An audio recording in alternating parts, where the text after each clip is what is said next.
परसेवरेंट IAS के current affair session में आपका स्वागत है। आज से हम लोग जो है परसेवरेंट आईएएस की तरफ से पर डे जो है करंट अफेयर डालेंगे और ये करंट अफेयर जो है यूनिक होगा। इसमें यूनिक ये होगा कि आपको हर सिलेबस वाइज जो है आपको करंट अफेयर मिलेगा। जीएस पेपर 1 के करंट अफेयर कौन है उसको फिल्टर करके दिया जाएगा। जीएस पेपर 2 के कौन है करंट अफेयर उसको जो है आपको फिल्टर करके दिया जाएगा। हर टॉपिक के में मेंशन होगा कि वो कौन से पेपर का आपका करंट अफेयर है।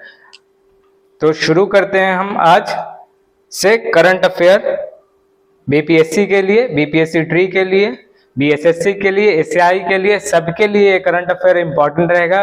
बिहार के अलावा जो भी आपको स्टेट पीसीएस के एग्जाम होंगे सबके लिए ये करंट अफेयर इंपॉर्टेंट होगा। इसको आप पीडीएफ भी आपको प्रोवाइड किया जाएगा, लेकिन आप अगर हैंड रिटन नोट तैयार करते हैं इससे तो एग्जाम के लास्ट टाइम में आपको किसी भी तरह के करंट अफेयर की बुक खरीदने की जरूरत नहीं पड़ेगी। जैसे कि ड्यूटेरिया हो गया, स्पीडी हो गया, लास्ट टाइम में जो है आप भागते हैं करंट अफेयर के लिए, एक बुक उठाते हैं और मान लिया कि एग्जामिनर ने वो बुक नहीं उठाया तो फिर आपका क्या होगा। तो इसलिए आप जो है ऑल ओवर सोर्सेस से जो ये करंट अफेयर तैयार हो रहा है इसको आप जो है अपने हाथों से तैयार कीजिए, तब जो है आपके लिए फ्रूटफुल रहेगा। तो शुरू कर रहे हैं हम लोग आज से आपका करंट अफेयर। देखिए पहला जो है यहाँ पे मेंशन है जीएस पेपर 1 से, ठीक है। पहला जो है आपका जीएस पेपर 1 से event of national and international importance से। तो the international film festival of India IFFI is being held in which state and the session is. ये पूछा जा रहा है कि कौन सा सेशन था और हुआ कहाँ ये। तो ये जो है 54th सेशन था और ये गोवा में हुआ है।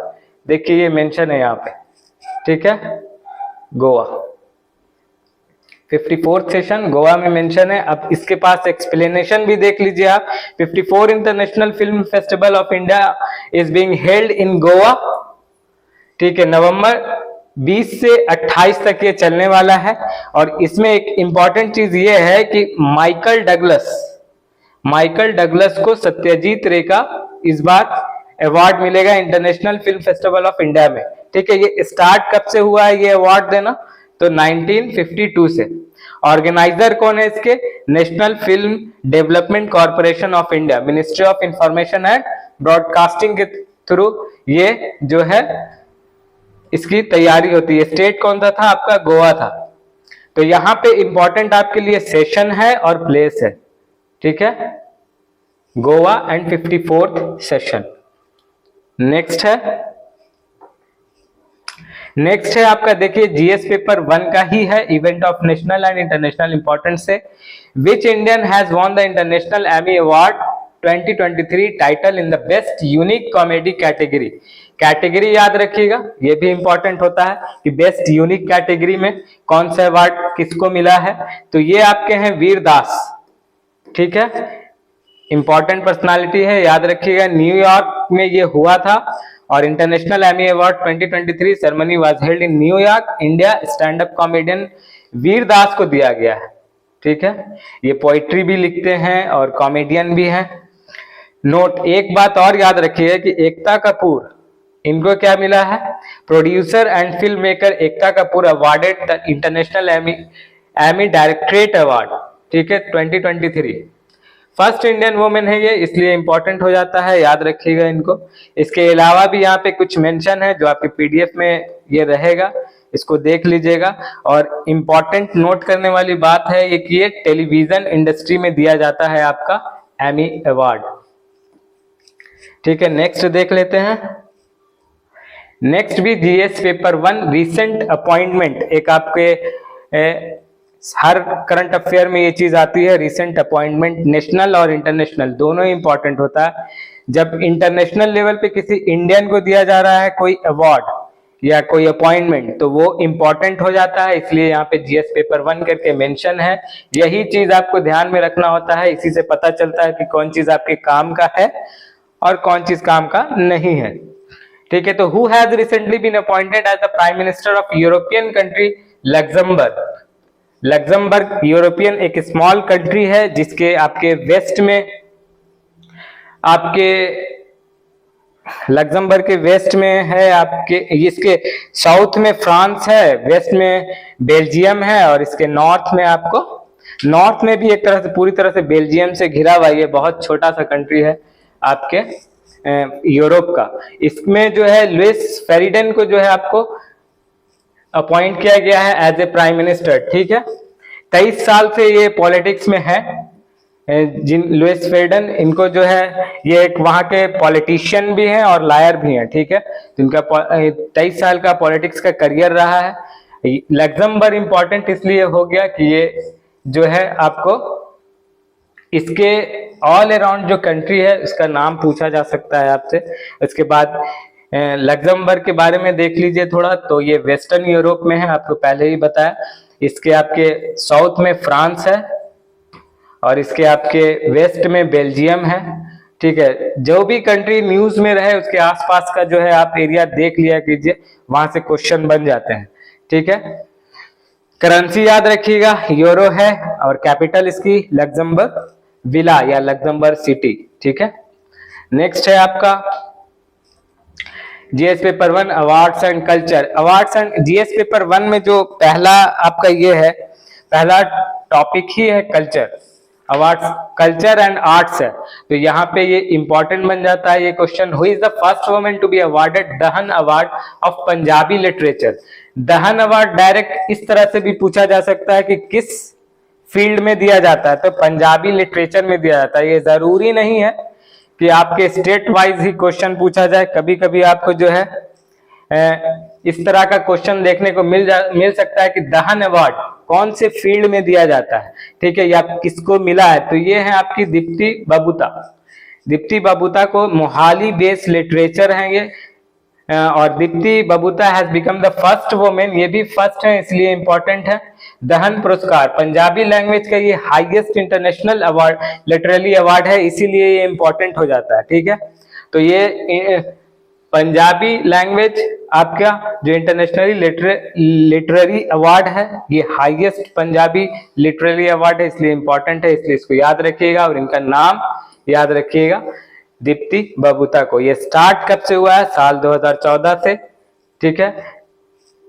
पंजाबी लिटरेचर का सबसे बड़ा अवार्ड है, ठीक है। नेक्स्ट क्वेश्चन है कि global fishery summit 2023 is being held in which state, ठीक है। कौन से स्टेट में जो है आपका फिशरी समिट हुआ है, ग्लोबल फिशरी समिट। ये बहुत इंपॉर्टेंट बन जाता है क्योंकि इसकी वजह से जो है इंडिया अभी आपके 3rd रैंक पे आ गया है फिश प्रोडक्शन में, ठीक है। इंडिया रैंक 3rd, पहले कितना था? 4th था रैंक इंडिया का, ठीक है। 8% जो है प्रोडक्शन फिश का इंडिया में होता है ग्लोबली, ठीक है। ये आगे आपको देखने को मिलेगा, ठीक है। अभी कहां हुआ है ये? गुजरात में, ठीक है। आपका करेक्ट आंसर गुजरात है, इसको याद रखिएगा। देखिए global fishery summit India 2023 organise Ahmedabad Gujarat, ठीक है। Aquaculture wealth inauguration union minister of fishery Purushottam Rupala, ministry याद रखिएगा, मिनिस्टर भी याद रखिएगा और मिनिस्ट्री भी याद रखिएगा किससे बिलोंग करता है आपका फिशरी डिपार्टमेंट, पुरुषोत्तम रूपाला, ठीक है। ये ministry of aquaculture and ministry of fishery and animal husbandry, ठीक है। आगे बढ़ते हैं और नेक्स्ट क्वेश्चन देखते हैं। देखिए ये पॉइंट बहुत इंपॉर्टेंट है, इसको आप अपने नोटबुक में नोट रखिएगा। 8% of global fish production, India कौन से रैंक में आ गया? 3rd largest fish producing nation in the world, ठीक है। पूरी दुनिया में 3रे नंबर पे आ गया, पहले 4th रैंक पे था। Every right for every child campaign has been launched by which state government, ठीक है। कौन से स्टेट ने इसको लॉन्च किया? अभी आपका पड़ोसी राज्य उत्तर प्रदेश, याद रखिएगा। ये एग्जाम प्रोस्पेक्टिव से आपके इंपॉर्टेंट हो जाता है, यूपी पीसीएस के लिए तो ये इंपॉर्टेंट है ही ये क्वेश्चन, बिहार वालों के लिए भी इंपॉर्टेंट हो सकता है क्योंकि बिहार के वेस्ट में आपके जो है यूपी है, नॉर्थ में तो आपके नेपाल हो गया, आपके ईस्ट में वेस्ट बंगाल हो गया और आपके साउथ में झारखंड हो गया। तो सब तीनों दो जो है यहाँ पे आपका पड़ोसी स्टेट है, उत्तराखंड बहुत ज्यादा नॉर्थ हो गया। चलिए आंसर एंड एक्सप्लेनेशन में देख लेते हैं। Recently the Uttar Pradesh government has launch every right for every child, ठीक है। हर बच्चे के लिए हर तरह का अधिकार है, ये चाइल्ड कैंपेन है, बच्चों से रिलेटेड है, इंपॉर्टेंट हो गया, ठीक है। आगे बढ़ते हैं। जीएस पेपर 1 का ही एक और क्वेश्चन है, event of national and international importance है ज्ञान उदय एक्सप्रेस, ठीक है। ज्ञान उदय एक्सप्रेस क्या है? Gyan Uday express college on wheels was launch recently from which state? ये स्टेट जो है आपका जम्मू एंड कश्मीर है, ठीक है। और ये क्या चीज है इसको समझ लीजिए थोड़ा सा। ज्ञान उदय एक्सप्रेस क्वेश्चन पेपर में आपको देखने को मिल सकता है। In Jammu and Kashmir lieutenant governor Manoj Sinha flag off the Gyan Uday express. The Gyan Uday express college on wheels train will pass through various state College on Wheels from Vaishno Devi Katra railway station and serve as an educational pilgrimage for student। ठीक है, आपको educational pilgrimage students के point of view से important है। National education policy 2020 के through जो है ये ऑर्गेनाइज किया गया, has been organise to achieve the goal of the national education policy. इसके गोल को जो है अचीव करने के लिए ये चीज आपको लाया गया है ज्ञान उदय एक्सप्रेस। इसमें होगा ये क्योंकि स्टूडेंट्स को जो है एजुकेशनल पिलग्रिमेज घुमाया जाएगा थ्रू आपको railway. Who has recently been appointed the head of the special protection group SPG. Special protection group जो होता है ये आपको स्पेशली जो है पीएम की सुरक्षा के लिए होता है, पीएम एंड इट्स फैमिली की सुरक्षा के लिए होता है, ठीक है। पहले इसका नाम एनएसजी था, ठीक है, अब ये हो गया है SPG special protection group. Senior IPS Alok Sharma को जो है अपॉइंट किया गया as a special protection group, ठीक है। ये आपका करेक्ट आंसर सी बनेगा यहाँ पे। आगे बढ़ते हैं, नेक्स्ट देखते हैं क्वेश्चन नंबर 8। क्वेश्चन नंबर 8 हो गया क्या? हाँ 8 हो गया। क्वेश्चन नंबर 9 देख लें।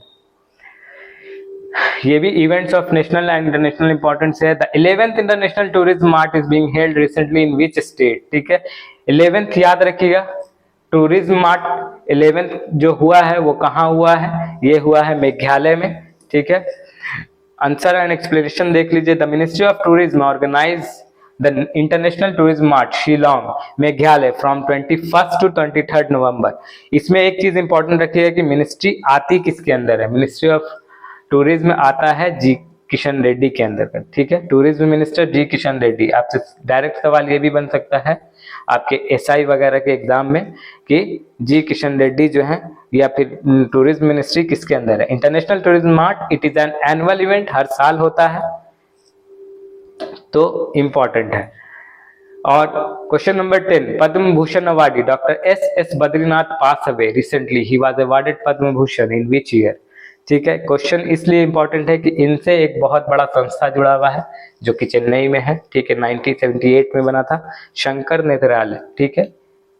शंकर नेत्रालय जो कि बहुत बड़ा इंस्टीट्यूट है, मेडिकल रिसर्च फाउंडेशन शंकर नेत्रालय, इन्हीं के द्वारा जो है लाया गया था। इनके द्वारा डॉक्टर एस बद्रीनाथ के थ्रू चेन्नई में 1978 में इनको जो है 2 तरह का अवार्ड दिया जा चुका है अभी तक, मिला था, तो ये रहे नहीं, ठीक है। 1983 में पद्मश्री मिला था, 1999 में पद्म भूषण मिला था इनको, ठीक है। तो ये इंपॉर्टेंट है, शंकर नेत्रालय से रिलेटेड है इसलिए इंपॉर्टेंट है, ठीक है। आपसे इनका नाम दे के पूछ सकता है कि ये किस फील्ड से जुड़े हुए थे, ठीक है। तो मेडिकल रिसर्च था फील्ड इनका। जी आगे बढ़ते हैं। अब ये जो है आपका ये इस स्लाइड का जो है इस पूरे सेशन का सबसे इंपॉर्टेंट चीज ये है जो ये तैयार किया गया परसेवरेंट आईएएस की तरफ से, प्रीलिम्स फैक्ट शीट। यहाँ से आपको हर आप एग्जाम दे के आइए और इस शीट को खोलिए। जब तक आप एग्जाम देंगे तब तक ये आपके पास 15-20 शीट ऐसी हो जाएगी, प्रीलिम्स फैक्ट शीट परसेवरेंट की फैक्ट शीट जो है आपके पास 15-20 शीट हो जाएगी। एग्जाम जब आप दे के आइए तो इस शीट से क्वेश्चन मिला लीजिएगा कि करंट अफेयर का क्वेश्चन इस शीट से था कि नहीं था, ठीक है। आइए देखते हैं कि इसमें है क्या ऐसा खास जो ऐसा बोला जा रहा है कि इससे क्वेश्चन रहेगा ही रहेगा। जो साल में जितने भी इवेंट होंगे ना, जो आपके करंट अफेयर सेशन में छूट जाएंगे, उसको फैक्ट शीट में आपको बना के दे दिया जाएगा, जिसमें से क्वेश्चन रहेगा ही रहेगा मोस्ट प्रोबेबली। तो अभी जो है हमारे पास 18th G20 समिट हुआ था, ठीक है। तो ये इंपॉर्टेंट है। ये कहाँ हुआ था? न्यू दिल्ली में। और इसका सेंटर याद रखिएगा कि Bharat Mandapam international exhibition convention centre, Pragati Maidan, new Delhi में हुआ था। 9 से 10 सितंबर, ये डेट भी याद रखिएगा। डेट भी आजकल एग्जाम में पूछा जा रहा है। उसके बाद ये G20 में टोटल 19 कंट्री है और एक जो है यूरोपियन यूनियन है, तभी इसको बोलते हैं G20। ठीक है, इसमें कभी कभी डायरेक्ट क्वेश्चन होता है कि कितनी कंट्री है टोटल, तो आप G20 देख के G20 कंट्री पे मेंशन कर देते हैं, जबकि आंसर 19 है इसका। 20वां जो है आपका यूरोपियन नेशन। ठीक है, ये चीज याद रखिएगा, ये ट्रिकी क्वेश्चन बनता है इस तरह से, तो कभी कभी जानबूझकर भी आपसे गलती हो जाती है। तो याद रखिएगा कि इसमें 19 कंट्री है और एक ही यूरोपियन ये यूनियन है। आ जाइए देखते हैं इसमें 15 ब्रिक्स समिट 2023 ये कहाँ हुआ था? ये आपको हुआ था Brazil, Russia, India, China and south Africa, इसकी ग्रुप कंट्री है। Brazil, Russia, India, China, sorry India India, China और साउथ अफ्रीका। ठीक है, इसमें आप ब्रिक्स में ये चीज, ये लाइन जो है बहुत इंपॉर्टेंट लाइन है, कभी कभी इससे जो है आपको स्टेटमेंट बेस्ड क्वेश्चन यहां से बन जाता है कि the BRICS brings together 5 of the largest developing country of the world representing 41% of the global population. ठीक है, 41% आबादी जो है ये 5 कंट्री के अंदर है। उसके बाद आपका 24% of the global GDP, gross development product, कितना परसेंट? 24%। इस तरह से आपसे पूछा जा सकता है कि ब्रिक्स के बारे में ये सारे डेटा दे दिए जाएंगे और पूछेंगे आपसे कि ये करेक्ट है कि इनकरेक्ट है। ठीक है, स्टेटमेंट बन के आपसे क्वेश्चन बनता है। बीपीएससी 69 में इस तरह का क्वेश्चन G20 से बना था। ठीक है, अब 24% जो है आपका ग्लोबल जीडीपी है और 16% ऑफ द ग्लोबल ट्रेड है। बिजनेस जो है अकेले ये 5 कंट्री जो है पूरे वर्ल्ड का 16% करती है। ठीक है, ये था आपको ब्रिक्स के लेकर कुछ फैक्ट। ठीक है, आगे बढ़ते हैं। अब ब्रिक्स बना कब था ये भी आपके सामने आ जाएगा। ठीक है, ब्रिक्स जो है 2001 में बना था। ठीक, ये अबाउट ब्रिक्स 2001 में बना था और साउथ अफ्रीका इससे कब जुड़ा? 2010 में। ठीक है, आगे देखते हैं। Next, event of national and international importance 32 Arab league summit, ये कहाँ हुआ था? जद्दा में हुआ था। ठीक है, अरब लीग में टोटल कितनी कंट्री है? अरब लीग में टोटल 22 कंट्री है। ठीक है, जो छूट गया है यहाँ पे नोट कर लीजिएगा, पीडीएफ में छूट गया है। एस्टैब्लिशमेंट इसका 22 मार्च 1945 को हुआ था, ये याद रखिएगा। 6th इंडियन ओशियन कॉन्फ्रेंस, ये लोकेशन ढाका है, ढाका में हुआ था 12 से 13 मई 2023। ये याद रखिएगा क्योंकि ये अभी थोड़ा पुराना हो चुका है, तो आपके आगामी एग्जाम में आ सकता है, देखने को मिल सकता है। 49th जी समिट 2023 ये कहाँ हुआ? हिरोशिमा, जापान में हुआ। इसमें टोटल कितनी कंट्री है G7 में? 7 कंट्री। इससे पहले ये क्या थी? G8 थी। ठीक है, 2014 से ये G7 हो गया। ठीक है, क्यों? क्योंकि रशिया इससे निकाल दिया गया। ठीक है, क्रीमिया को उसने जो एनेक्स किया था उसके बाद से जो है ये बाहर हो गया है रशिया, इसीलिए अब ये क्या है? G7 है। G7, G20 ये सारे ऑर्गेनाइजेशन जो है आपके लिए इंपॉर्टेंट होते हैं, तो इसके बेसिक्स पे अगर आपको चाहिए वीडियो तो आप बता दीजिएगा, आपको मिल जाएगा। एस्टैब्लिशमेंट कब हुआ था G7 समिट का? 1975 में। The group of 7 is an inter governmental political and economic form. ये 2 वर्ड याद रखिएगा, इससे आपसे कभी कभी ये पूछ लेता है कि ये इसका ऑब्जेक्टिव क्या है। तो इसका ऑब्जेक्टिव देख लीजिए कि G7 का क्या? पॉलिटिकल, राजनीतिक और इकोनॉमिक, आर्थिक form consisting of Canada, France, Germany, Italy, Japan and United kingdom and UK. कभी कभी इसके नेशन के बारे में पूछता है कि G7 में कौन कौन है।